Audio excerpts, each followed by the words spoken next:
चार प्रबल शत्रु आपको खत्म करने के लिए योजना बना रहे हैं।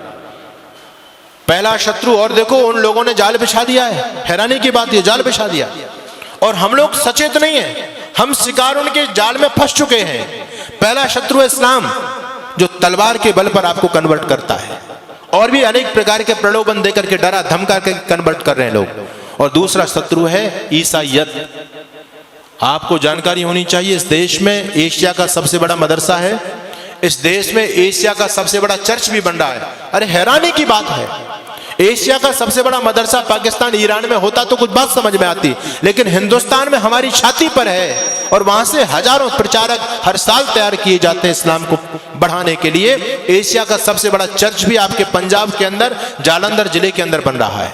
मैं पूछना चाहता हूं आपसे, जहां से इनके धर्म के प्रचारक तैयार होंगे, वो एशिया के सबसे बड़े बड़े सेंटर आपके देश में खुल चुके हैं। 2 लाख जमातें इस देश में काम करती हैं, 1 लाख पादरी इस देश में काम करते हैं। दिन रात एक ही लक्ष्य है, हिंदुत्व को खत्म करना। क्या आपके वो भी सेंटर हैं इस देश में जहां से आपके धर्म प्रचारक तैयार होते हो? बताइए मुझे। जहां से आपके धर्म प्रचारक तैयार होते थे, सारे के सारे गुरुकुल बंद, और बंद इसलिए हो गए हमारे उदासीनता के कारण। हम कोई भी व्यक्ति अपने बच्चों को गुरुकुल में पढ़ाना नहीं चाहता। हम तो स्वतः अपने आप खत्म होने के कगार पर पहुंच रहे हैं। हमारा समर्पण नहीं है जो समर्पण उन लोगों का अपने धर्म और संस्कृति के प्रति, हमारा बिल्कुल भी समर्पण नहीं है। 6500 विद्यार्थी वहां रहते हैं। मैंने कुलपति से पूछा, इनका खर्चा कैसे करते हो, निःशुल्क चलाते हो आप? कहते हैं स्वामी जी, हमारे यहाँ एक रिवाज है, हमारे यहाँ रिवाज है कि गरीब से गरीब मुसलमान यदि 200 रुपए कमाता है तो शाम को 20 रुपए पहले हमारे दीन के लिए निकालेगा, उसके बाद फिर 180 रुपए का प्रयोग करेगा, उसके बाद पैसा प्रयोग करेगा, वो पहले नहीं कर सकता। और हम कहीं दान मांगने के लिए नहीं जाते, परिवार के हिसाब से, परिवार में जितने मेंबर हैं महीने के हिसाब से सबका दशांश ऑटोमेटिक हमारे पास में आता है। कोई व्यक्ति महीने में देके जाता है, कोई 2 महीने में देता, कोई 6 महीने में देके जाता है, अपने आप देकर के जाते हैं। एक रिक्शा चलाने वाला व्यक्ति भी इस बात का ध्यान रखता है। उनका समर्पण आप देखो। आप खूब कोठी बंगले बना रहे हो, संपत्ति जोड़ रहे हो, लेकिन आपका भविष्य अच्छा नहीं है। वो लोग आगे बढ़ते चले जा रहे हैं। मैं आपको डराने के लिए नहीं कहता, मैं आपको सावधान करने के लिए आज बताना चाहता हूं। ईसाइयत इतनी चरम सीमा पर फैल रही है। पहले आदिवासी क्षेत्रों में थे ये लोग, अब विकसित राज्यों की तरफ, पंजाब हरियाणा जो सबसे विकसित राज्य हैं, उनमें लोगों ने डेरा जमा दिया है, पूरी तरह से डेरा जमा दिया। गांव की गांव हरियाणा के अंदर, कैथल जिले के अंदर एक गांव ऐसा है जो पहला गांव बन चुका है, और उस गांव के अंदर एक भी हिंदू नहीं बचा, सारे के सारे ईसाई हो गए, सारे के सारे ईसाई हो गए। 2 शत्रु प्रबल हैं जिन्होंने पूरी तरह से खत्म करने की योजना बना दी। यूरोप से आपको खत्म कर दिया, एशिया से आपको खत्म कर दिया। अब दोनों जो प्रबल शत्रु हैं आपके दुश्मन, ईसाइयत और क्रिश्चियनिटी, इन लोगों का ध्यान केवल भारत देश की तरफ है, और उन लोगों का ध्यान केवल आप हिंदू लोगों की तरफ है। दोनों में प्रतिस्पर्धा हो रही है कि कौन ज्यादा से ज्यादा हिंदुओं का सफाया करेगा, कौन इनको ज्यादा से ज्यादा ईसाई बना पाता है, या हम इनको मुसलमान बना पाते हैं। दोनों वर्ग बहुत बड़े टारगेट लेकर के आपके बीच में काम कर रहे हैं। तीसरा शत्रु है कम्युनिस्ट विचारधारा। ये इनसे भी ज्यादा घातक है, इनसे भी ज्यादा घातक इसलिए है कि हम इनको शत्रु समझते ही नहीं। क्रिश्चियनिटी और ईसाइयत को और इस्लाम को हम शत्रु मानते हैं, लेकिन ये जो कम्युनिस्ट विचारधारा है, ये अंदर अंदर देश की जड़ों को खोखला कर रही है।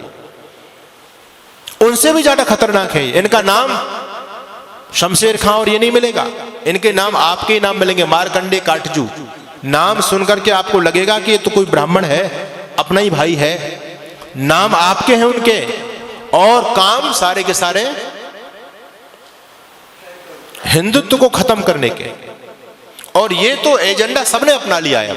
पहले ईसाई मिशनरी जब इस देश में काम करती थी तो पहले धर्म परिवर्तन करते थे, नाम बदला करते थे। अब वो लोग भी सतर्क और सावधान हो गए। वो लोग अब नाम नहीं बदलते, क्योंकि नाम बदलेंगे तो लोगों की आंख खुल जाएंगी, अरे हमारे इतने भाई कन्वर्ट हो गए, ईसाई बन गए। तो नाम वही रखते हैं, लेकिन अंदर से धर्म परिवर्तन करा देते हैं, जिससे हम लोग गफलत में सोते रहे। आप लोगों ने छत्तीसगढ़ के मुख्यमंत्री होते थे, नाम था अजीत जोगी। नाम सुनकर के आपको क्या लगता है जी, कौन होगा? अजीत जोगी। आपको लगेगा कि हमारे आदित्यनाथ योगी का ही भाई होगा अजीत जोगी को।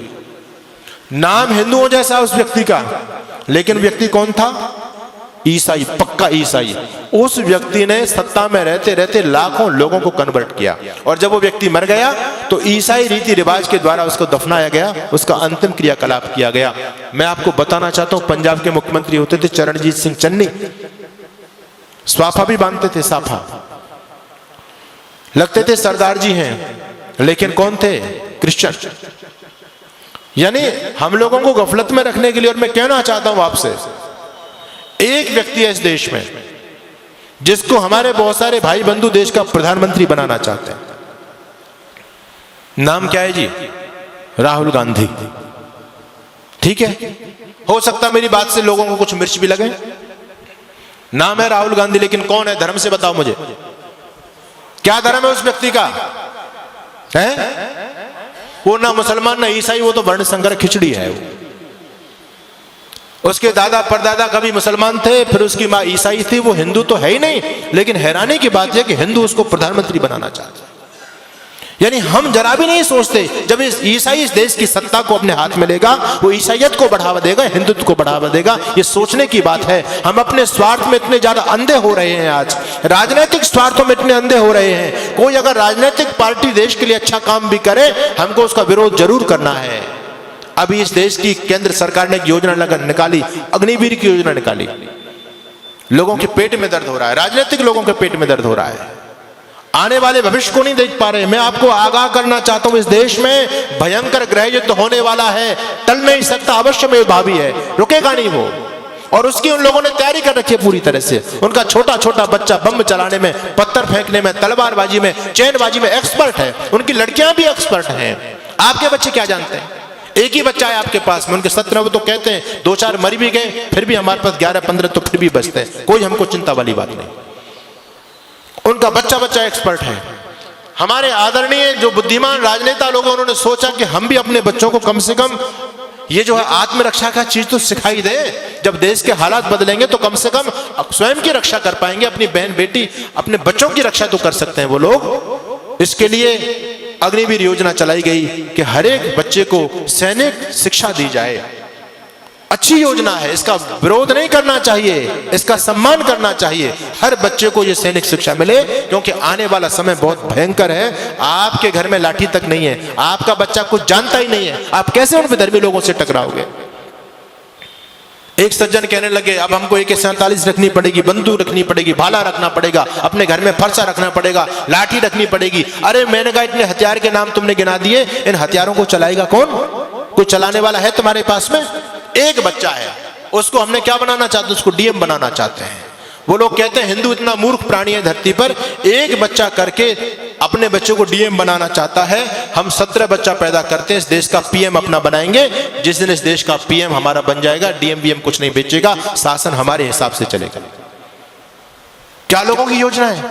हमसे ज्यादा सोच रहे हैं वो लोग। आप एक बच्चा करके उसको सरकारी नौकर बनाना चाहते हैं, और वो 10 बच्चा पैदा करके सरकारी अपना बनाना चाहते हैं। बताओ किसकी योजना में ज्यादा दम है? हम तो कहीं नहीं ठहरे उनके सामने। उनका इतना समर्पण देखो। आपको मैं धन्यवाद करूंगा कि आज हमारे नौजवानों की संख्या है, यहाँ बच्चे भी आते हैं, बहुत कम उपस्थिति में आते हैं, लेकिन उनकी मस्जिद के अंदर आप जाकर के देखो कितने नौजवानों की फौज है वहां, क्योंकि वो उस काम को कंपलसरी समझते हैं।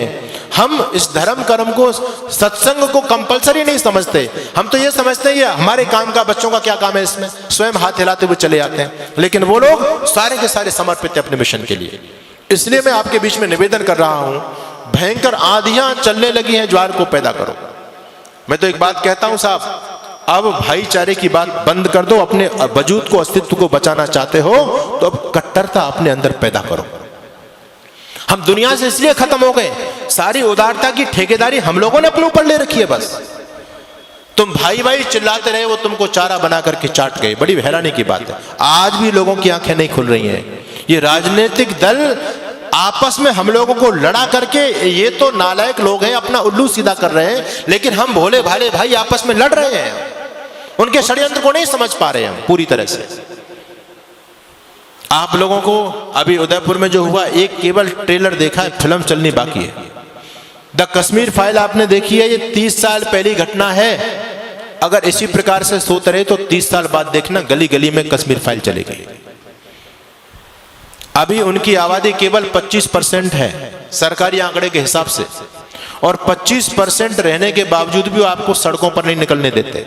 रामनवमी का जुलूस नहीं निकाल सकते आप, हनुमान जयंती का जुलूस नहीं निकाल सकते आप। निकालने का प्रयास किया, क्या स्थिति हुई? आपके राजस्थान में बहुत सारे जिले हैं, आप वहां जाकर के देख लीजिए।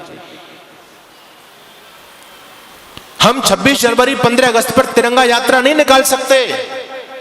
अभी वो केवल 25% है, तब आपको सड़क पर नहीं निकलने दे रहे हैं। जिस दिन 40 और 50% हो जाएंगे, आप लोग क्या सोचते हैं कि आपको अपने घर में रहने देंगे? वो संभव ही नहीं है। अपने अतीत